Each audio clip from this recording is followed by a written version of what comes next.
bergetam ci Sénégal booba bis ñëpp yem nañu ci Sidi Barham xanaa xamuñ ne yàlla ko tànn Sidi Barham def ko muy bàyyi ruuxu yi fii ci àddina Sidi Barham Sidi Barham Ñas Sidi Barham Sidi Barham gëm leen ne kii ay mbiram du neen Sidi Barham Sidi Barham Ñas Sidi Barham Sidi Barham gëm leen ne kii ay mbiram du foo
Cheikh Baye Awal yal na fi yàgg te wér Cheikh Baye Awal yal na fi yàgg te wér Cheikh Baye Awal yal na fi yàgg te wér alhamdulillah bandiraɓe to Allah en calmini fof en juurima fof eɗen jetta Allah daiman e ko Allah waɗani en oɗo kihiɗe kihiɗaji Allah ɗi ne keewi kono oɗo kadi kihiɗe ko gooto e kihiɗaji Allah ɗi Allah noon e jamano fof no feeñirta wawi hande noon e haal belɗo o e jommu laaɓɗo o ko ni o feeñiri eɗen jettiramo hen Allah haade ɗum ɗon eɗen calmina ardiɓe wuuro ngo eɗen calmina joom wuuro en jiinomo ɗo eɗen bisnomo eɗen jarnamo kadi eɗen gandi daiman ceernajo o so arino adotto ko galle makko salminamo juuromo guila ceernajo o ha e khalifa o ko jooɗi ko foof ene noon wayatno hikka noon taw o faaɗi ceernajo ko joni yetti ɗum waɗi o rewaɗi to ma wayno ko an jeeyi koɗo ko koɗo ma ko toon o fonno arde bismoɗamo ɗum noon hamin jahnuma e ɗum ɗon ko taw o faaɗi tan min mbi yo waɗa ɗo direct ɗum noon ganda koɗo ko koɗo ma ko toon fonno rewde caggal ɗum noon kadi eɗen calmini imam wuuro ngo kadi hamo yettotono imam o salmina ɗum no mbi ɗum ni joom wuuro o kadi ko ɗum haɗimo yetta to imam o wawi eɗen mbiya imam o kadi koɗo ko koɗo mum o ari tan ko walludemo e guesa makko he hen tan o ari walludemo remde ɗum noon eɗen calmini ardiɓe wuuro sen calmini imam en calmini joom wuuro en calmini wuuro ngo foof dendagal ardiɓe wonɓe wuuro ɓe foof go fof salminama eɗen bismo ceernajo o eɗen jafnomo e tampere lawol ngol eɗen ñagonomo Allah moƴƴere Allah sellinamo sembinamo Allah tinnamo ɓoynemo ɗo e nder ɗum ɗon e no gowɗen e aada jonde men eɗen gudditir ɗum alqouranul karim en tot ɗum oustaz Abdourahmane Wilane o ƴeewa e goote e sukaɓe mbawɗo udditande en alquran udditande en alquran ko wona ɗum ɗon ko ma en tottu Serigne Abdou Wilane uddiran en jonde nde udditiren ɗum ɓuurano eɗen ñaagui yimɓe ɓe fof ɓe jooɗoɓe keɗo ɓurani sen janngede moƴƴi yimɓe ɓe fof jooɗo keɗo bisimillah sérigne Abdoulaye أأنذرتهم أم لم تنذرهم لا يؤمنون إنما تنذر من اتبع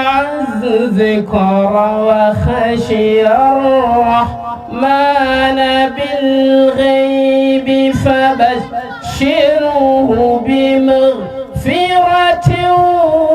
وأجر كريم إنا نحن نحيي الموتى ونكتب ما قدموا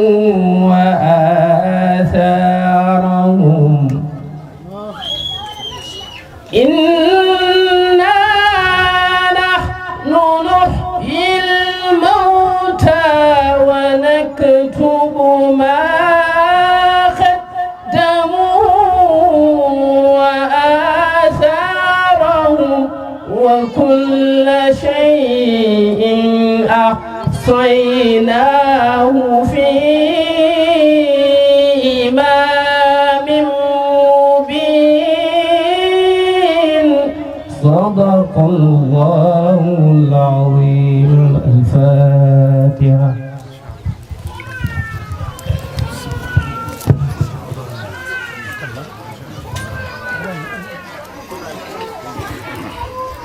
taala bandiraɓe julɓe caggal yettude Allah e julde annabi sallllahu alayhi wa sallam yo yurmede Allah wona e annabi kanko e suddiɓe makko e zurriya makko e sahabaɓe makko e rewɓe e fere makko fof ha aduna gasa. eɗen kaala e konngol joom wuuro o e lomtinde en e bismade ceerno men ceerno mawɗo moƴƴo mo ganduɗa ko ɓi moƴƴo ɓi الشيخ العارف العالم اللامة الولي الكامل الشيخ إبراهيم الملقب بالناس نفعنا الله ببركاته وأيدنا على اتباع طرقه آمين. ceerno jomwuro ngo ene bisnamama anta wa zumalaika wa rufaqaika ene bisma an e wondiɓe ma e setema fof eɓe mbima bisimilla e wuuro he ka korɗo kono a wona korɗo kono nde wonno a ari ɗo hayru ma marra omo bismama an e yimɓe ma e dental ma e malkinorade garal ma ɗo e malkinorade garal ma ɗo نحن نتفاعل بإتيانك في هذه القرية المبارك يعني المال فنان وأن جميع القرية يتباركون بإتيانكم ها هنا لإفادة الفائدة الشيخ إبراهيم منيس الذي فات في جميع أنحاء السنغال بل في أنحاء الدنيا كلها. إذا أتى هنا أحد من أهل الشيخ أو أبنائه أو أجداده لا يسع لنا إلا أن نحمد الله تعالى ونذكره ونتبرك به. أم بسمما آل إيما إتتنغل وكذلك كبراء القرية يقولونك مرحبا وسهلا أنت وجميع من معك من الرفقاء والصحة باسم مديرك يعني الشيخ موسى جاي هو الذي سبب إتيانكم هنا. قول ولي سبب أورو موسى جاي ولي ولم يشاء موسى جاي أولي سبب غرال مولدو ɗum woni noon emin markinoro garal mon ɗo oɗon yimɓe moƴƴuɓe ɓiɓɓe moƴƴuɓe ɓe faman lam yaskuri sababa fala Abdou Barhama noon la hon Cheikh Baye won togay bi Cheikh Abdou Barhama ni la hon ni la daan dalale suñ xel yi benn waaye daf ma wax ma ne Cheikh Awal Baye maanaam ay posam ci photo daal dafa rafet ma ne ko koo xam ne ñu laa jël teg la ci position suñ la posé rek mu rafet. kon ñu ngi lay wax yal na yàlla guddal fan wi yal na yàlla baxee ñu la yal na buñ dëpp buñ yàquta buñ yàqale ñun loolu rek la ñuy ñaan. ñu ngi wax ne délégation yi fi teew yëpp muy Pade seedoo Baye Ousmane Thiongaan gis nañ ko gis nañ Baye Cheikh Fadior ñu ngi seede maanaam délégation bi nga ànd ak ñoom ñëpp ñu ngi leen di wax bismillah. waaye ñu ngi wax ne Cheikh Abdou Barhama bu fi ñëwaan day bay tool bi ba mu baax waaye bu demee Oustaz Abdourahmane Wilane la koy bàyyee moo yor gopp bi di topp. xam na nu mu doon demee lii lépp taxaw na waaye ci mbëggeelam ci yitteem ci bëgg lu baaxam bëgg nit ñi jëriñu moo tax lii yëpp di mën di continuer mook Baye Cheikhou Tidiane Diop. ñu ngi wax ne Ba Moussa bëgg na la lool te itam ku bëgg mbir mi di continuer la wax na ma ko sànq mu ne moom dafa bëgg mbir mi di continuer nee na kër gi kër Baye Niass la ko tuddee te itam bëgg na yàlla na tere at ko yàlla na gën a gudd fan bëgg na muy gën di continuer ba bu fi nekkut itam loolu moom di gën di continuer na nga ko ñaanal ci loolu nee na nga ko ñaanal njabootam gi ñu gën di mën na nga ko ñaanal itam dëkk bi yëpp ne kenn ku ne def na ci loxoom. kon samay kaddu du ci fii rek laa ko xemale waaye beneen bi mooy ay taalibe nag suñ dajalee si tuuti war ko jox seen sëriñ tey sàkku ñaan maanaam ci tuuti suñ dajale woon dinañ ko teg ci loxol Ba Moussa mu teg ko ci loxol Sanga Cheikh Baye woon daayira bi yëpp ñoo ànd siyaare la ko daayira bi yëpp ñoo ànd bëgg nga ñaanal leen daayira bi yëpp ñoo ànd bëgg mu yokku ñu ngi seede yi ne gis nga paa bii toog ñu koy wax Babalel papa la ci Alaaji Macky Sall ndax am na benn année maa jaaroon xotti tur bi rek ne Macky rek sëriñ bi dal ma kii papa la ci Alaaji Macky Sall wala président kii papa la ci moom borom dëkk yi noonu kon ñii fi teew ñëpp nii lañ daan teewee ak sa papa kon ñu ngi lay jërëjëfal di la wax ne yal na nga fi yàgg a ñëw ci barke Baye Niass barke Cheikh Abdou Barhama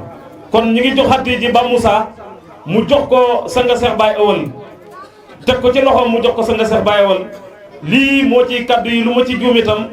ngeen jéggal ma ko ñu ngi sant soxna si Ba Moussa si Kadja. ar wallu dema kii ñëw fi pour i taalube oyi on arande pour almuɓe ay millions et millions ñoo ko topp sabu ko million ngaji yimɓe ndewi caggal waaye makko dafa ñëw kono ko garɗo pour def li nga xam ne loolu la bàyyam nekkoon pour tan o yaɓɓe peɗe bamma ko jël yaɓɓon yàlla rek jox jaami yàlla yi o ƴetta Allah o totta ɗum o ƴetta maccuɓe o tottaɓe Allah moom li ko fi tax a ñëw loolu rek la kon kanko saaɗi garal makko ɗum su ñëwee nag fekk fi imam bu mel nii so ari noon o tawi ɗo imam mbaɗu ni di borom xam-xam woni joom gandal dafa ñëw rek dimbale ko ci o liggéey ari tan ko walludeme liggey o kon loolu rek moo ko fi tax a ñëw kon ko ɗum tan addimo ɗo ay guddeem ay bëccëgam jammaji makko e ñalawmaji makko jàngale rek la ko janginde tan ci loolu rek la ne sabu ke ɗum tan o woni kon ñu ngi leen di sant beneen yoon kono hama jarno on gongol di xam ne ne nag omo andino on ne kii tey o hande programme am dafa si chargé programme makko ne waɗi 6 charge dafa cee xëjal waa Fuuta rek o haññu hen fuutankoɓe tan waaye boo ko neexoon ren ba déwén kono so welinomo hikka ha mo wuuri mu nekk fa nga xam ne o wona to ganduɗa ci biiti kilim lay dox ke nder climat o yahata ci biir autoroute à péage bi ke rek autoroute à péage uji o ca yahata lay nekk mais bu neewee ca rang-rang bi kono so ari o ɗoɗo rara dafa delloo buum ca boy boy o ga ari tan o ruttini ɓoggol to ummino ni Cheikh Abdou Barham loolu la doon o def Cheikh Abdou Barhama ko ɗum waɗanno mënoon a toog Kaffrine on wawno joɗade kafri ay millions yi millions di ko fekk million ngaji en tawa ko ku toon mu yeba rek doy na kalmo looɓe tan yoni ñun tey comme ñu yebaloon mu jógee Kaffrine ñëw Fuuta doy nanu kalmo nenno kafrin ari fuuta tan ni yona waaye su dëggee loolu lépp kono so acci ɗum fof kon am na lu nga xam ne dafa ñu koo bëgg a jëriñ kono wonko ganduɗa ko ciɗɗo naftude en xam nga nawet li muy baax aɗa ni ndungu ko moƴƴi ko fof bu xasee buy taw so toɓi tan palais de la république soxlawut taw palais de la république sohlani toɓo waaye yàlla ji buy taw fay taw ba mu tooy xepp kono de so allah no toɓo toon toɓoɗa lepp loolu mbir mi noonu rek la o yi gueɗe ɗe ko ɗi tan nayi sëriñ bi daal ceerno o dal ñu ngi koy ñaanal yàlla aɓe ñagono ɗum allah nu gudd ak wér gi yaram tudde balle moƴƴuɗ baten li ko tax a jóg mooy ndimbal njëriñi taalu bii rek la ko saabi o ummi tan woni ko ballal e nafoore almuɓe ngeen déglu ko keɗoɗon mo borom xam-xam ñëw o na joom gandal ari borom lijaaba ñëw o na joom lijaba ari borom kun fa yakkoon gi o ñëw joom kun fa yakun ari ki jubóog boromam ñëw na nanondirɗe joomum ari ki nga xam ne lu mu joxoñ Cheikh Abdou Barham moo ko joxoñ mo ganduɗa kala ko joofi ko Cheikh Abdou Barhama joofi du dox lu duut ci ndigal yaata so wona yamirore ci borom ndigal nag ke joom yamirore noon kooku ñu koy jox cëram rek on yo totte gueɗal mum te tan kii borom ndigal la c'est on ko joom yamirore loolu nañ ko xam o yi ɗum ganden ɗum fu nit mën a nekk kala to neɗɗo wawi wonde suy wax sene haala na nga déglu yo heɗo soo dégluwut sa heɗaki loo xamul ci yow la kala ka dañani koye ma waaye boo ko dégloo kono sa heeɗima toogal rek di xalaat lépp la nga bëgg rek nga di ko wax ci sa xel mi jooɗo tan aɗa miijo kala ko jiɗɗa aɗa haala ɗum e hakkille ma fu muy paree waxtaan haw para yewtude nu toog ren ba déwén ndaara hikka e muuri fa sa soxla ba xam ndax du fay tanganiɗa haaju ma ƴeewa so sellata ba mu fi ñëwee man poñe ma so tawi haaju o sellani so ari kanko ya ponno asalaamaaleykum wa rahmatullah wassalamu aleykum wa rahmatullah إننا نتفاءل في هذه اللغة التي هي لغة أهل الجنة وهي اللغة العربية ونشكركم غاية الشكر بما تحضرون هنا لاستقبال شيخنا وابن شيخنا الشبل ابن الشبلي مولاي الشيخ باي أول باي عبد البرهام وقد ألفتموه وألفتم والده الكريم ونفرح غاية الفرح بهذه الكلمات التي قد ألقيتموه إليه إن دل على شيء فإنما يدل على محبتكم بالله وبالرسول وبأوليائه فشكرا فجزاكم الله عنا كل خير فإنه قد رافق وفدا عظيما من مدينة باي كفرين إلى أرض فوتا ومن ضمن هذه الوفد المعلمون الذين قاموا بتعليم الأولياء أو أولاد هنالك الأذاتيذ الذين قد نالوا شهادة البكالوريا بعدما حفظوا كتاب الله ولما حفظوا كتاب الله واشتغلوا بطلب العلم حتى نالوا شهادة الابتدائية ولم يكتفوا بذلك واستمروا في الدراسة حتى نالوا شهادة الإعدادية ولم يكتفي ذلك ثم استمروا في الدراسة إلا أن نالوا شهادة البكالوريا فأعطاهم الشيخ إثنى التعليم لتعليم أولاد المسلمين ولتربيتهم بعدما تولى الشيخ تربيتهم وترقيتهم كما قلت آنفا ومن بين هذه الأساتذة أستاذ الشيخ تيجان جوب هذا الذي كان في هذه القرية شارين يعلم هنالك أولاد المسلمين ومن ضمن هذا الوفد أستاذ إبراهيم سيان الذي قد وكله الشيخ أمر هذه المنطقة ومن جانبه سيدي ومولاي معاص جو وأيضا هذا الولد الذي قد قرأ لنا القرآن العظيم بصوت جوهري فإن الشيخ قد رباه وربى أولياءه كما وحفظ القرآن كما قلت لكم آنفا حتى نال شهادة البكالوريا فإنه قد رافق من الوفد وهذا القارئ اسمه سيد عبد الولان وسمي والد هذا أيضا ومن ضمن هذا الوفد أستاذ الحاج ولان الذي يعلم في الحكومة تعلم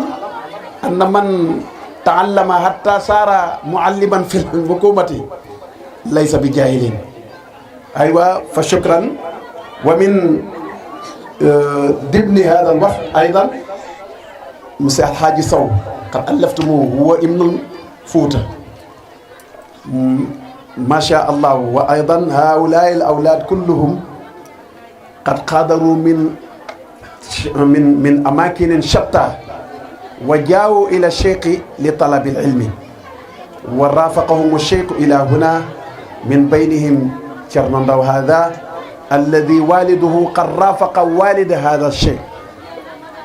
فهمت؟ وأيضا عبد العزيز هذا huwa min ahli Kajoor min ahli min ahli Linguère wa aydan hada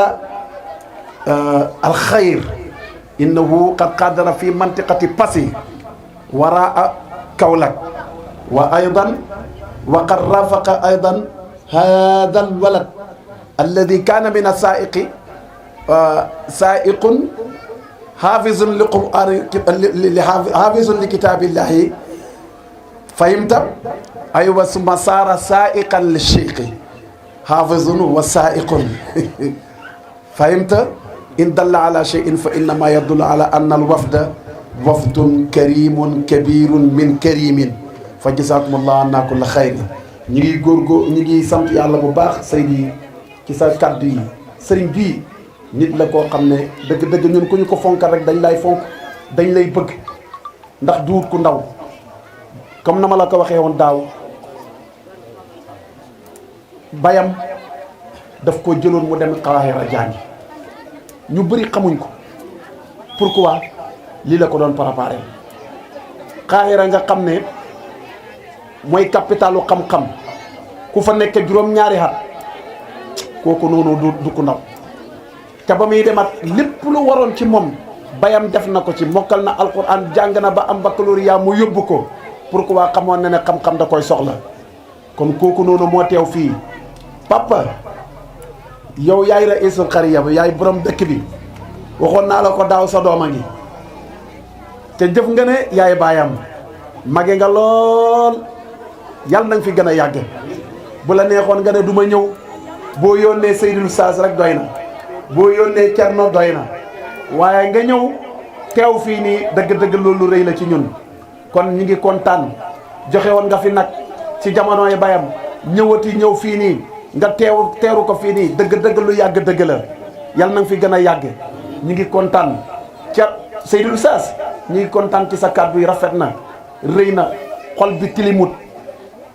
amul rëy amul a kañaan ñu ngi lay ñaanal yàlla yàlla na nga fi yàggal loolu te wér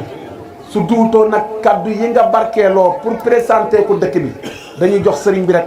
waaye tamit nag soo barkeeloo ci arab day baax ñun tamit ñu barkeelu ci loxo boobu noonu pour présenter la délégation bi ànd ak sëriñ bi wafdu délégation bu am solo la kii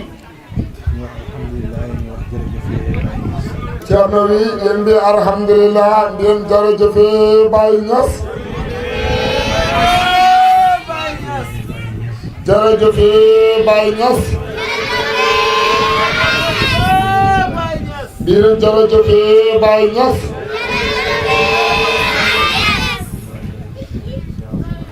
mbiyen jërëjëfe Cheikh Abdou Barhama jërëjëfe Cheikh Abdou Barhama jërëjëfe Cheikh Abdou Barhama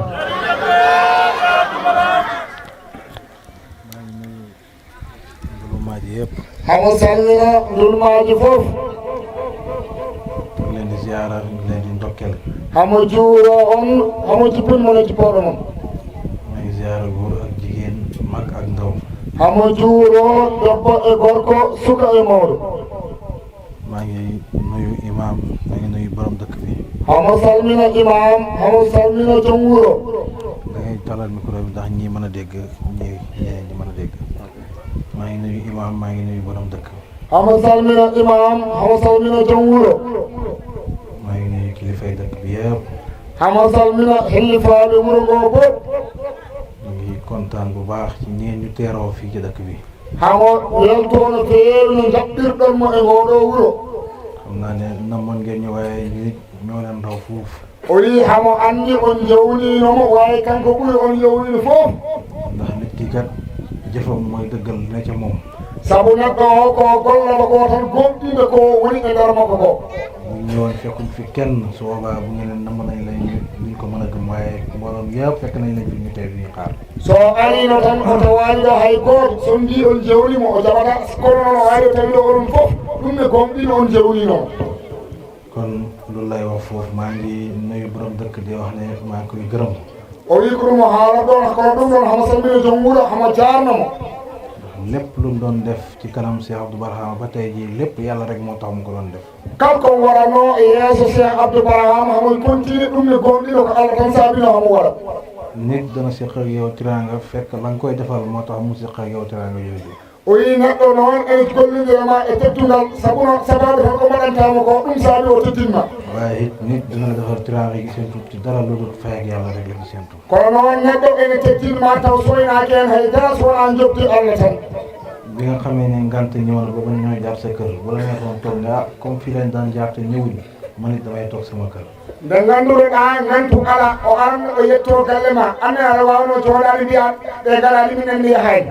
waaye lan daan def yàlla rek moo tax nga koy def moo tax nga ñëwaat tey jii. kono noon ko mbaɗanɗa ko wonno ko Allah tan saabi mbaɗɗa ɗum tagi hannde ne garɗa ɗo hannde. an nag xam naa ne ñàkk fay jaar moom ngant la parce que buñ fa yaag si boobu xaw naa gudd lool. oyi kono noon wasanaɓe rewde toon noon ko ngandu sabu nde ɓe jettoto taw hiiri. waaye bi kaddu gi xagsee ci yow kaddu yu rafet ya nga wax ñun la ciy ndokkeel. oyi kono noon no dokkeɗa konnguli jooɗi ɗi kalɗa ɗi hamo juuro e ma ɗin konnguli. dafa battale kaddum ngir wéradi waaye nag ka wax ay kaddum ay lammiñam ci la waxee. o wi o raɓɓiɗima e ko haala he tan sabu o sellani kono noon haala ka ina timma haalalaji fof. ku dégg la may wax xam ne ci xolam bala ko tibbee waaye jëlee ko ci lammiñam wi. te kala keɗiɗo haala makko ne andi ke ɓernde makko itti kono haalani ɗemgal tan. wax juñ fent moom ci lammiñ lay jógee ko. o wi haala noon fewjaka tan ke ɗemgal tan ɗum ummi. waaye wax ju sax moom ci xol lay bàyyi ko tamit ci xol lay dellu. kono haala noon ñiiɗi kan haala ummi ke ɓernde te foy tan ke ɓernde. kon sa wax yu dugg nañu lool ñu ngi leen di siyaare ñu ngi leen di ndokkeel bu baax. kono haala ma naatima no feewi hamo juuro ma hamo jippinma jippordel ma. ñu ngi ndokkeel mboolem kilifa yi nga xam ne bàyyi na seen itte yi ñëw teewle ñu fii. hamo juurode langal hellifaɓe ganduɗa gacci haajuji men ngari o juurade o. la lañ ko tax a def du ak wér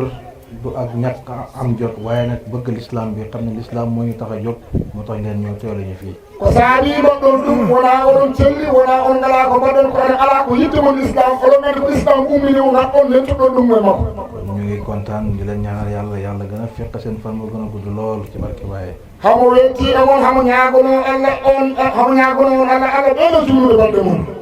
kon li ñu fi indi rek mooy. o wi ko adden ɗo woni. l'islam moo ñu fi indi. islam de adden ɗo. xam ne ñun ñoo war a ànd ñoo bokk benn baat bi nga xam ne moo ñu l'islam boole. o wi ganden ene poti yaadude sabu enen nanditaade wotere ganda islam renndini on. mooy laa ilaha illallah muhammadan rasulullah. nden taar won la ilaha illallah muhammadu rasulullah. te turux yi bari nañ waaye benn kaddu gi moom mboolem jullit ñoo bokk kaddu googu. o wi indire toyɗe keewi kono noon ndeɗotane dennangal julɓe fof ndenni ndeɗo indi. wax naa ko daaw imam ma ne ko fii li ñu fi indi mooy jàng ak jàngale jub ak juble. o wi o haalino ɗum rawane o wi imam ɗo ko artima ɗo woni janngude e jannginde fewɗe e fewnude. ndax ci loolu lañ fekkoon suñu wayjur Cheikh Abdou Barhama mu nekk ay asaaram jàng ak jàngale jub ak juble. o wi sabu ko ɗum ɗo no tawi bammo ko Cheikh Abdou Barhama ɗum wonno fandare mum woni janngude e jannginde fewɗe e fewnude. moo tax ñu nit bañ ñëwee foofu rek lañ mën a jaar wax nga ne lam daan def danañ ko def waaye danañ jéem ba fa ñu yàlla yemale insha allah. o wi kamɓe ne soɓe ngari to on rewnoɗo ɗon tan ɓe jiɗinoyde o wiyani men ko on wonna ko mo waɗi kono to peɗe ɗe nden ɓen tan yoɓɓata. ndax moom ko daan topp sunna yonent bi sallallahu alayhi wa sallam la woon. sabu kanko ko dawannoɗo sunna nelaɗo o sallallahu alayhi wa sallam. daanaka dundam yëpp ci loolu la ko jeexal dajee waxtaan ak jaamu yàlla yi. gurdam makko fof ke ɗum ɗo no kayni ɗum woni rendude ene waajo julɗe ɗe. yonent bi sallallahu alayhi wa sallam yàgg naa dem daaru alxam dañu fak saxaaba yi di waxtaan ak ñoom. nelaɗo sallah sallam o ɓooyino yaade daaru alkam am hawroɗon sahabaɓe mo yewtere gandal. te lam daan wax yëpp lu leen di jëriñ luy dëgëral seen ngëm ci l'islam bi la nga waxtaan ak ñoom. o haalantaɓe tan ko nafaraɓe pour teet e tiinno baɗɗe maɓe diine o. yàgg naa jóg fekk ay jigéen ku demee ni Ummu Warqa di ko seeti ci këram di ko jàngal. o ɓooyi tawoyde rewɓe kadi hamo janggude ɗumen ko wayno Ummu Warqa en o tawanno ɗum nokkumo hono janggude ɗum. man demee ba jotam may ko ci leen boole Sayyidatuna Aïcha mu leen di jàngal. o wi nde wi ha ganduɗa joɓmo ko natti o ndeno o wattinelde sokhna Aïcha ene jangguiniyaɓe. kon dajee waxtaan ci xam-xam lu jëriñ jaawab yàlla loolu sunna yonent bi sallallahu alayhi wa sallam la. kono rendinde julɓe haalanaɓe diine ken nafaɓe ɗum ko sunna nelaɗo o sallah sallam. bés xaar nañ ko ci waxtu julli mu dem ba julli gi nar a passé. ñalawma gooto ɓe ɓeeni foddomo e juulo yi ha juulgo ɗen ɓennude. sahaaba yi daal di gital Aboubacar ne ko jiite ñu. sahabaɓe gartin Aboubacar ɓe mbi ardumin. fi Aboubacar kabbare ba commencé jàng rek yonent bi daal di ñëw. to Aboubacar kabbi ha fuɗɗi janngu tan nelaɗo o ari. sahaaba yi daal di fettasu. sahabaɓe ɓe ɓetti. ñu ne gees jàkkaarloo yonent bi daal di arrière. o yecciti tan o hawre nelaɗo o arrière. yonent bi isaara ko ne ko continuer. nelaɗo o yamiri mo wimo continue. mu daal di bañ daal di rekkile yonent bi daal di mottali julli gi. o sayi o hobbi caggal nelaɗo timmini jullugu. bu julli gi jeexee mu ne ko Aboubacar isaara naa la pour nga mottali julli gi nga arrière. o wi nde juulugu gasnelaɗo wima Aboubacar mi yamirimo ya jokki juulugu cewa. mu ne ko yàlla tere Ibn Abi Quhafa di jiite Muhammad sallallahu alayhi wa sallam. o wiya Allah hab Ibn Abi Quhafa ardo nelaɗo sallallahu alayhi wa sallam. moo foofu ñu jëlee fa darsu yoo xam ne. o wi jawam jetten ɗon darsuji ɗi ngannduɗaa. bu fekkee ne mbubb mi nga buñ la solal dañ la ko xàbbal solal la ko. so tawi wutte mo ɓorniɗa o kaalugo aɗa ton ɓorniɗa. su borom bu mu ñëwee soxla ko da ngaa war a sund moom yi delloo ko borom. so jom wutto ari sohli wutti mum ka koɗo ɓootul ɓona ɗum jomum. waaye buñ la ko solal rek nga jàpp ne yaa xew moom yaa ko war a sol. kono noon woto ɓoone wutti tan jikka an hannde wutto an tan foti ɓornede. Aboubacar bu ko neexoon mottali julli gi. Aboubacar so waɗino o timmina juulungu. parce que yonent bi dafa tardé waxtu bi commencé jeex. sabu nelaɗo o ko tardi ha waktu o faamiɓe mil. bu toppoon bakkan bi ak bëgg njiit rek dana mottali julli gi. so tawi o rewino fittano mo ko yitte adda tawa timminano juulungu. waaye fexe na ba rey bakkanam bi ci bëgg njiit ak topp bakkanam bi. kono o etima haw waɗi fittano mo ko yitte addade e yitte juulude. kon yonent bi daan na def yu mel noonu. kono nelaɗo o de ene waɗanno ko wayni. dundam yëpp ci loolu la ko jeexal. nguurɗo makko fof kay ɗum ɗo gayni ɗum. dajeeg sahaaba yi waxtaan ak ñoom. hawrude sahabaɓe ɓe jewti ɗum noon. lépp lu ñu xam ci l'islam bi ci noonu la ko doxalee ak ñoom. kanko ɓe gande l'islam he ko yitan o riwri e moɓe. kooku dundam njëriñ la deexam njëriñ la. kono kanko nguurɗam makko kono foore kadi mayde makko kono foore. ba tey ji tey bépp njëriñ bu waaye mën a xam ci kaw suuf yàlla ko jëlee ci barke yonent bi sallallahu alayhi wa sallam. ha hande kal neɗɗo barke ɗen wawi dañƴina e dañiɗumo barke nabi sallallahu alayhi wa sallam. ndax moom moo wax ne allahul mu'ti wa ana al qasim.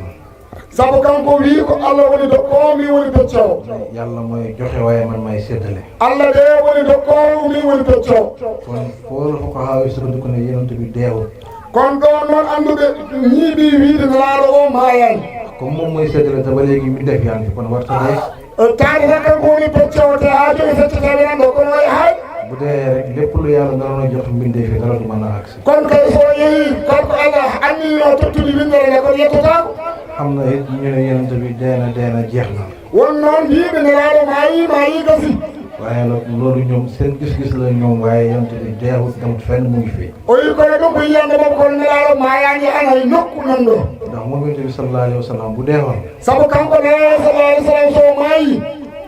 bokk na ci dalil bi ma lay jox ne yonent sallallahu alayhi wa sallam ba léegi mu ngi dund deewut. ene jeeya e dalil mo yiɗi hokkudemo mo ngannduɗa ene holli nelaɗo maayani nan ɗo. moom moo wax ci hadis ne. kanko haali hadis o wi.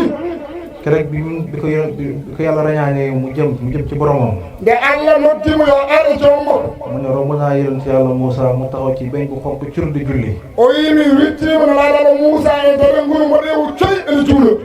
kon bu fekkoon ne yonent yàlla Moussa dee na kon du ko romb muy julli. kono kay so tawi no laaɗo Allah Moussa maayi o wurtata ko ɗum ɗon ne juula. moom mu delloo waxaat ci hadis ne. kanko kadi rutto haala hadis o wi. mboolem yonent yi. denndaangal no laaɗo ɗe. kenn deewut ci. hay gooto en maayan. ñu ngi seen bàmmeel di julli di sabal yàlla. haɗen de e bammuɗe maɗe haɗe njuuro e nelaaɗo naɓe. te nag. te bu fekkee ne yonent yi deewuñ. so tawi nelaaɗo ɗe maayani. moom mooy xeerul anbiyaa yi. kanko woni hayrul anbiyaa yi. imaamul mursalina. imamul mursalina. naka lay dee moom mi nga xam ne mooy seen njiit. honno maayi so kanko mo ngannduɗaa kanko artiiɓe. kon yonent bi sallallahu alayhi wa sallam deewut jee ko wut fii. kono nelaaɗo o maayaani ummaaki ɗo. te alquran moo wax ne. te alquran ene wii. képp ku dee ci sahid. kala maayo tone sahid. kooku. on. du dee ci bàmmeelam. maata e bammulle mum. wala tahsabanna allazina qutilu fi sabilillahi amwaatan bal ahyaa inda rabbihim yurzaqun mu ne. o wii. bu leen jàpp ne. wara nange. ñi nga xamante ni jihaad nañ ci yoon yàlla ñu rey leen ci. ɓe ngannduɗaa mbaɗi jihaade laawol Allah ɓe ngara heen. dee nañ ñu seen bàmmeel yi. ɓe maayi haɗo no bammulle maɓe. bal ñoom ñu ngay dund seen i wërsëg di leen fa fekk jeekoo ci yàlla. o wii haɗo nguuro arsukaaji maɓe tawi toon ummaade Allah. yonent bi dafa sahid. nelaaɗo ko woni sahid. ndax bi mu waree dem bi mu demee xare Xaybar sabu nde yeehi hare Haybar xam na ay noonam rek ñoo ko war foofu o andi ko ande makko tan daarinimo ɗon genn ak jigéen dafa laaj ne lan la yonent bi gën a bëgg ci yàpp debbo gooto namdimo wiimo nelaaɗo holko ɓuri yitte e teew ñu ne ko tànkam gannaaw bi la gën a bëgg o wi ko koyngal caggal de nelaaɗo ɓuri yitte mu daal di ko jël daal di ko misi ba mu neex o ƴetti ɗum tan o waɗi ɗum misiwi haa weli mu daal di jël poson def ko ci biir o ƴetti posono o waɗi ɗum nder daal di ko tayir yonent bi sallallahu alayhi wa sallam o fuɗɗi tottude ɗum nelaaɗo sallallahu alayhi wa sallam bi ñu ñëwee teg rek mu tibb rek dugal nde o ari joƴƴini tan nelaaɗo nokki tan lu mu gaaw gaaw am na lu mu jàll ci biiram bi no yaawi ne fof woodi kon ko ɓenni e nder ɓe reedi ɗo lim tim di lekk moo wax ak moom ne ko bu ma lekk dañ maa poson kanko de hettere nde o ƴakki hende nden wiimo woto ƴakkan ko posnoɗo mu daal di ba o joƴƴini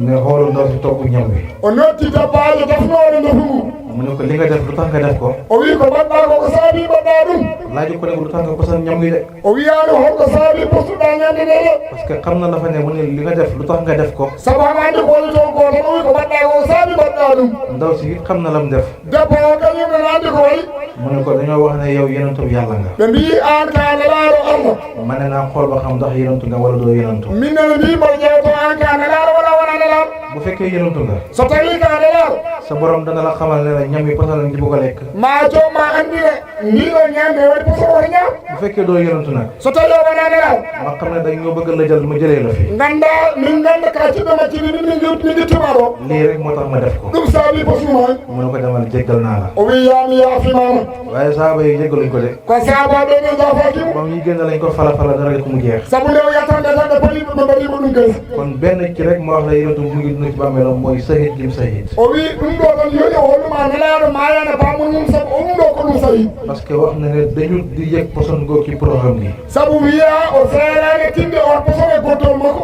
ba mel ni luy dagg ay séditi baatam ha wayno ko feɗete ɗali gonɗi e daane makko ba loolu sabab la ci li ko yóbbu xëy ha ɗum en ceya sababu ko nawtimo haybu mbooleem ñi nga xam ne ñooy xulafa awrasini ñëpp dañoo sahid dendagal ɓe ganduɗa kañum woni hulafa rasini ko wonɗo sahi Babacar dafa sahid Babacar ko woni sahi Omar dafa sahid Oumar ko woni sahi Ousmane dafa sahid Ousmane ko woni sahi Aliou dafa sahid Aliou ko woni sahi Babacar Babacar bi mu ànd ak yonent bi sallallahu alayhi wa sallam bi mu ànd ak yonent bi sallallahu alayhi wa sallam ndew yaalade nelaɗo sallallahu alayhi wa sallam ci xuntuma e nder gaskato fa la ko janji matt ko toon nde mbaɗoɗi ngahimo foofu am na ñaari rewaay yu fa génn ɗon noon woni konnguli ɗiɗi jalti hen nee nañ ba mu ko mattee nde wiya nde o ngattimo nde ñaari xaj yu nekk rek dafay lukkeeku duuɓi ɗiɗi ɗi ngannduɗaa fof ɗum irtoto bu lukkeeku haan yonent bi moo daan jël sunguf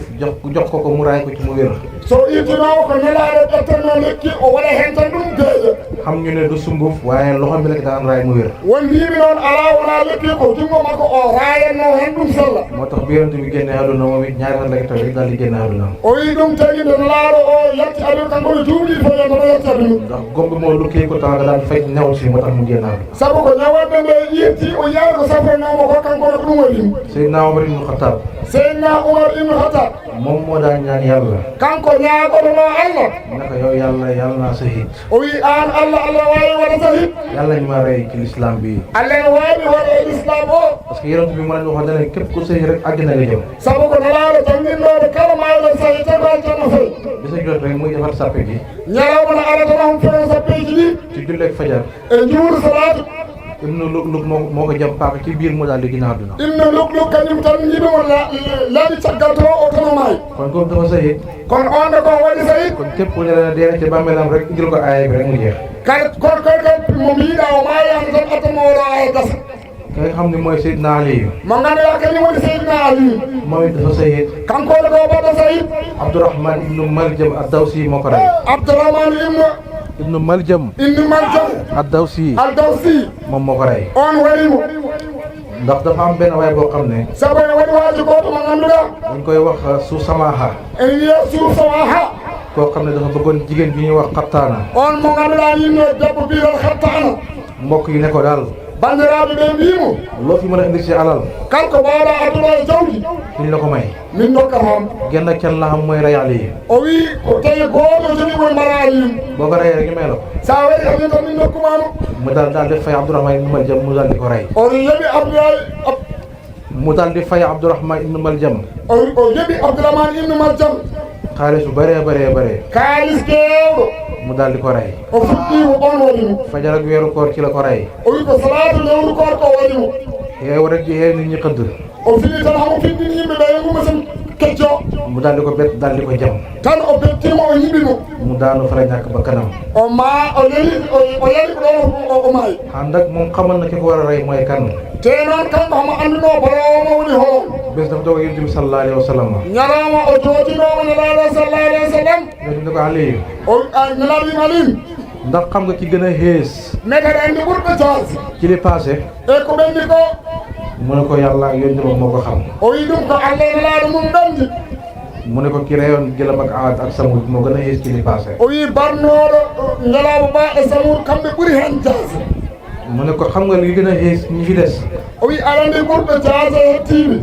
mu ne ko allahu wa rasuluhu aalam o wi allahu wa rasuluhu alam yàlla ak yonentam bi ñoo ko xam ko allah de e nelaɗo mum gandi mu ne ko kii takkal sa lex bi ak deret kooku mooy gën a xees si ñu mujj o wi mottinɗoma an o ƴiƴam on ɓuuri jaasi e hettiɓe ɓe bés Abdourahman romb na ko ñalawma Abdourahmane yettimama fekk Seydina Aliyu mu ngi toog ak mbooloo taw seydina aliou ne jootiye ten tan mu ne leen kay de moo war a rey o wi oɗo lewru poɗɗo wartini ñu ne ko kii moo la war a rey ɓe mbimo o foti wartama mu ne waaw o wi eyi ñu ko waa nga xam ko doo ko rey o wi ganduɗa ɗum tawa wattama mu ne ko su ma ko reyee man kan moo may rey o wi somo warimo min hoɓɓoro oy kon moom nangul na yàlla ay dogalam kono kanko jaɓani allah hoddino de bu doon sama kalaan kii balaa loolu ñoom ñu rey ko fala ko mu jeex kono so woni e classe mo hani nden kam taw warimo Seydina Ousmane seydina Ousmane nga xam ne def na lu ne ci l'islam bi mo ganduɗa waɗi huuɗo fof l'islam o xam ne moo gi doon bi ruuma mo ganduɗa kañum sowno biɗɗo ruuma benn yëfere ko moomoon ko kefeere goto teeno ɗum daan ko jaay o yeeyi di ci poñe jullit yi nde ɓe jeehi juulto duñ mën a am ndox ba sa bés bi jël si duñ mën a am ndox bés ba bés bi jël si ɓe ndekki dañde ndiyam ñalaw ha ñalawma arta Seydina Ousmane ne ko jaay ma sa teen bi seydina Ousmane wimo yeeyo woynuma ndu mu ne ko man mënuma koo jaay o wi min mi wawama ɗum yeeyde mu ne ko kon jaay ma genn wàll gi o wi kon yeeyam feccere nde mu ne ko nu ma la koy jaayee genn wàll gi o wi hono jeyirtuma ay feccere nde mu ne ko dañuy jël ñaari bés o wi min ƴettet balɗe ɗiɗi bés bi yaa ko moom bii maa ko moom o ñalawma mi jeeya o ñalawma jeeya bu sama bés ñëwee ma root sa bés bu ñëwee nga root so ñalawmam yontimi ƴooga so ñalawma yonti ƴooga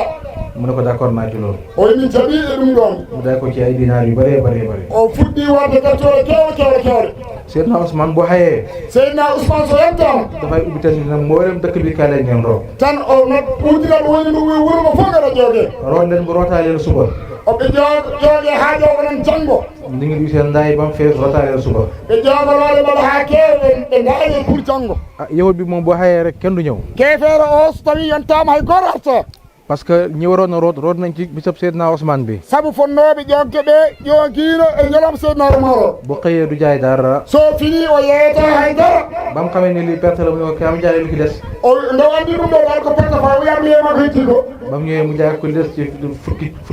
fukki junne dinaar o wi ko hetti ko o yeeyima ɗum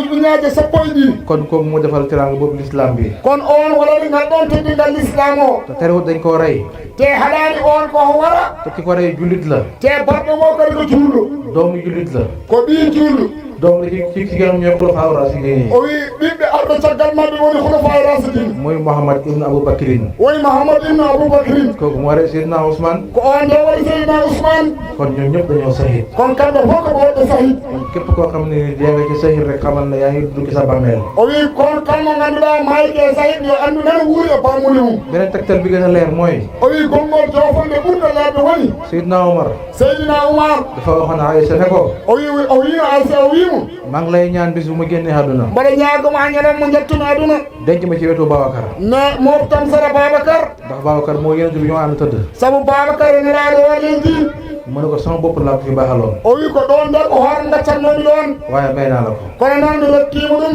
keroog bi ñu ko jamee ba mu daanu ñalemo nde ñiɓa haw yari ñu daal di ko jox meew mu fëlle ci jam-jam bi o fuɗɗi hokkudemo mew o yari rewe wujjata yalti mu daal di wax Abdoulaye ibn Omar o fuɗɗi tottude Abdoulaye ibnu Oumar ne ko delal ma ci soxna Aïcha laajal ma ko o wi ruttunoɗo seydna Seydina Aysa namdoɗa kanmo bis bu ma génnee àdduna laaj leen ko ne ko ñalaw mo jaltimi aduna fof namdoɗa mo mbiyamo ndax la ma mayoon ba léegi ma ko mayam déet mbeɗa ko rokkuno kam ko hamo rokkimi ha joni ndax mën naa xam mayoon na ko ngir sama bët yi saabu ene wawi taw rokkinomi tan e yiyande waaye bu mu fi bàyyee ko rek dem leen ngeen laaj ko taw noon somi wirnima o hefta bu ñu fa bàyyee ko ñu laaj ko mu ne leen dama ko maye woon démb laa ko mayee tey nde wirni nde ɓe namdima o wima no dokkirno moon hanki noon dokkirmomi ha hande ñu daldi ko suul ci wetu Aboubacar o fuɗɗi ubbere sara Aboubacar kon mooy yéen sallallahu alayhi wa sallam Aboubacar ak Omar yëpp ñoo bokk fu ñu tëdd kono nelaɗo salah sallam Aboubacar e Oumar fof dende to leli Aïssa mu ne Aysa wi bi fi Babacar nekkee nde Babacar wonnoɗo ak yonent bi sallallahu alayhi wa sallam e nelaɗo sallallahu alayhi wa sallam su ma daan dugg ci biir néeg bi somo natonno e suudu ndu du ma daan muuru o murnotonoko nu ma neex laa daan duggee no wayro o natiranno toon ndax sama baay ak sama jëkkër ñu fi nekk saabu noon ko baba me joom gallan leyino toon tey ki tey Omar a fi ne kono joni Oumar naatiɗo ma dugg ci biir te du ne dama muuru mi natata toon mukk so wona mi murno loolu moo ñu jàngal ne ɗum no jangguina en won ñoom xamoon nañ ni yonent bi sallallahu alayhi wa sallam mu ngi dund ci bàmmeelam kamɓe haɓe gandi nelaɗo sallah alih sallam ene wuuri e pammuli mum xamoon na ne Babacar mu ngi dund ci bàmmeelam haɓe ganduna Aboubacar ne wuuri e pammuli mum xam na ne Seydina Omar mu ngi dund ci bàmmeelam haɓe gandi Seydina Oumar ne wuuri e pammuli mum waaye comme Omar rax na ci rek dootu ñàkkaa muuru kono noon kaari Oumar nan toon tan o wonta waso murnade kon kon képp kuy weddi ne kala jebte o yonent bi sallallahu alayhi wa sallam nelaɗo sallahu alayhi wa sallam dundut wuurani lii mooy burhan bu leer bi o wi ɗum ɗo woni je ko ɓuuri leerde ko kooku mooy xeyrul anbiya yi o wi o woni hayrul anbiyayi kooku mooy ki ñu fi dajale tey o woni kawri nden ɗon hannde kooku moo tàllal l'islam bi on nde focci l'islam o lépp loo xamante ni kanko ngannduɗa tey xam nañ ko ci l'islam hannde dañiɗum e islam ñu ngi ko xamee barki yonent bi sallallahu alayhi en wa sallam dañiɗum e barke nelaɗo sallallahu alayhi wa sallam ndax moo daan takk xare yi xeex ak yëfeer yi saabu kanko haɓɓanno hareji ɗi omo heesereɓe ɓe ba samp l'islam bi haw yiimi yo l'islam o kon kon ñu ngi ndokkeel jullit yi hama juuro julɓe ɓe képp ko fi toog tey kal gonɗo ɗo hannde na nga xam ne yaa ngi sunna moom sallallahu alayhi wa yo sallam anndu nani sunna nelaɗo o sallallahu alayhi wa sallam ndax sunna mooy lépp lu yonent bi daan def sunna noon woni kanko nelaɗo ene waɗanno wala lépp lu ñu def ci kanamam mu noppi ca walla kanko waɗa yeeso makko tan o deƴƴi heen wala lépp lu mu digle walla kanko o yamiri loolu sunna la o wi ɗum ne wiye ko sunna kon kon amul sikki ne bésu barke la ala sikki ñalawma o ko ñalawma barkinɗo amul sikki ne bésu nangukaay ñaan la ala sikki ñalawma o ko ñalawma jaabateɗo duwaw lépp soxla bu fay indi yàlla dana faj soxla boobu kala sohla mo neɗɗo addiɗo Allah ma humtan ɗum on sohlo ci barke yonent bi sallallahu alayhi wa e sallam barke nelaɗo o sallallahu alayhi wa sallam ñu ngi gërëm mbokki jullit yi fi teew yëpp nag hama jaano juuɓe arɓeɗaɓe fof léegi lépp gi mën a xam o wi ɗum ɗo fof so wawi wonde mooy bëgg ngeen bëgg l'islam bi woni koɗon jiiɗi l'islam tan bëgg ngeen bëgg xam-xam oɗon jiiɗi andude gandal waaye bëgg ngeen bëgg borom xam-xam wawi oɗon jiiɗi toon gandal lii rek moo leen fi dajale o wi ɗum tan ɗon jiiɗon ɗo ñu ngi leen di ndokkeel bu baax hama juuro on no feewi ñu ngi gërëm Pa Moussa hama jaarno Pa Moussa ci taxawaayam ak dogum e darde makko e gomɗingol makko ak mbëggeelam ci Cheikh Abdou Barhama e yitte makko e Cheikh Abdou Barhama bëgg gi bëgg faydu bi e yitte ndaw yiɗi faydude bëgg Mawlana Cheikh Ibrahim Niass yitte Mawlana Cheikh Ibrahima Niass moo waral muy taxawal jotaay bi ɗum saabi o dari nde ɗo darde di fi togg gépp ak coono o wi o hawri kartaɗele waaye taxul mu daw taxul mu arrière kono sagano dañi sagano rutti caggal teel a gën a taxaw teel a gën a jàpp liggéey bi hande ɓuuri darade hande ɓuuri nangude ligguey o ñu ngi koy gërëm ñu ngi koy ndokkeel bu baax hama jarama hama juuromo no feewi ñu koy wax ne dégg nañ tawat ñu fi tawat o wi o dañi o andi o nani noon ko woytaɗo ko foof ñaan yi nga xam ne mu ngi koy sàkku ñu ñaanal ko yàlla e duwaw mo ɗaɓɓata yo ceernajo o duwanomo to Allah ko amul sikkane ñaan yëpp yàlla dana ko nangu inchallah o wi ɗum o ala hen sikki duwawuji ni foof Allah ko jabutoon inchallah ndax nit ku nekk mooy ñaanal boppam saabu goore men foof kañum tuwanto hoore mum xool ko gisa jëf rek o wi ƴeew ɗum tan e gollal ma yàlla jëf lay fay waaye fay leneen lu dul jëf Allah de ko ballal yewata kono yewata goɗɗum ko wona e gollal kon képp kuy jëf rek yaa ngi ñaanal sa bopp ci yàlla saabu kala tan golluɗo nana ñagono hoore mum e Allah kon ñu ngi lay ñaan yaakaar lu rëy rëy rëy rëy kono hamo jogui yakare mawde mawde mawde ñu ngi gërëm sëñ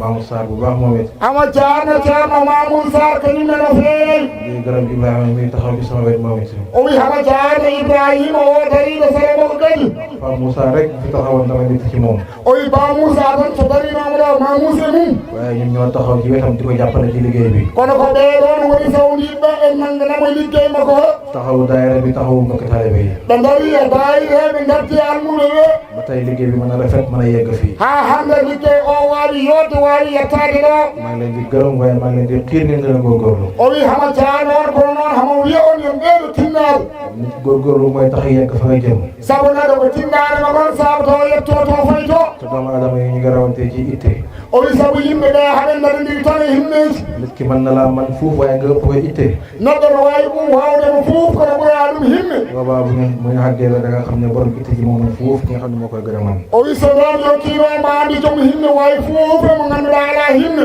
kon maa ngi leen dégg ngeen gën a góorgóorlu bu baax a baax a baax a baax. kono hama resne en ɓe ɗiɗen tinnaade no feewi. ñuy gërëm mbokk yëpp. hama jaarno bandiraɓe fof. ñuy gërëm daayira bi yëpp. hama jaarno daayira fof.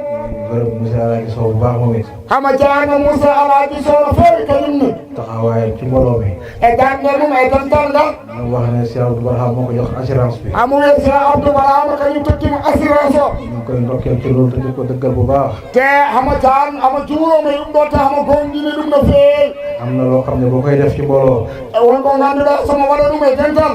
boo fekkee ne àndoo ak siru rek boo defee muy échec. wonko ngannduɗa sono waɗa ɗum so yaadani sirlu han sa waɗi waɗat échec. te gis nañ taxawaayam macha allah. te en jii darde makko machallah. ñu ngi day loolu adab bi yëpp. hama salmina dayi ruhu eden fof. ñu ngi masawu coono bi bu baax a baax a baax. hamu wiyaɓe massa e coono no feewi no feewi. seen taxawaay lépp gis nañ ko. o wi darde mon fof o yii. mboolem tund Fuuta. o dendagal e tundu Fuuta he. lépp seen taxawaay ñu ngi koy gis. fof e darde man tan o yii. lépp lu fi jaar rek gërëm nañ ko. sabu kala ko rewi ɗo tan o jaarni. ñu ngi ñaan yàlla yal na yàlla gërëm. o yamo ñaagi yo Allah jaarni ɗum. yal na yàlla gërëm jëf yi. yo Allah barkin ɗum ɗo. lépp lu ngeen fi def yal na yàlla gërëm ko. kala ko mbaɗɗen ɗo yo Allah barkin ɗum. yal na yàlla jox leen seen i càkkutéef. yo Allah hokku en ɗaɓɓitaari men. yal na yàlla jox leen seen mébét ci zaahir ak ci baatin. yo Allah hokku en ɗaɓɓitaari men ko suuwi e ko feeñi. képp ko fi indi soxla yal na yàlla faj. kala gadduɗo ɗo sohla yo Allah humto ɗum sohla mum. ndax xam naa ne kenn ku nekk bëggoon naa ñëw toog jàkkaarloog man saafante ak man. o wi to jooɗi ɗo hama anndi goore man fof inno jooddade mo ko haala haaju mum. waaye nag ñii la yàlla bëggee ñii la programme doxee. o wi kono noon ngannde ko ni Allah yiɗiri wadde ko ni tan ɗum wawata wonirde. mbir mi xaw a xat rek waaye borom si taw ñu ñëpp day saafante ak yéen. ko geɗal ngal tan faari kono kanko ne sago ko on fof jooɗo e mon kalan haajuji mon. waaye képp ku fi am aajo rek tuddal aajo bi yàlla dégg na ko. o wi kono noon ngannde kala jogiiɗo haaju yo anndu Allah ne anndi haaju o. inchallah yàlla dana fay xaaju boobu. te inchallah ma Allah humtu on haaju. yal na yàlla gën leen a dimbale. yo Allah ɓeeɗo wallude on. yal na yàlla taxawu leen. yo Allah ɓeeɗo jaggande on. yal na yàlla samp leen. yo Allah ñii on. yal na yàlla xaar yal na yàlla joxe càkkutéef yi. yo Allah ayni on hokkon ɗaɓɓitaari mon. képp ku fi am xaaju yal na yàlla faj xaaju bi. kala gadduɗo o haaju yo Allah humtu haaju o. ci barke Baye radiyallahu anhu. e barke Baye radiyallahu anhu. barke Cheikh Tidiane barke Yonent bi sallallahu alayhi wa sallam. barke Seeku Tijaan barke Naala sallallahu alayhi wa sallam. allahumma salli ala sayyidina Muhammad. allahumma salli ala sayyidina Muhammadin. ya Baye won yalla fi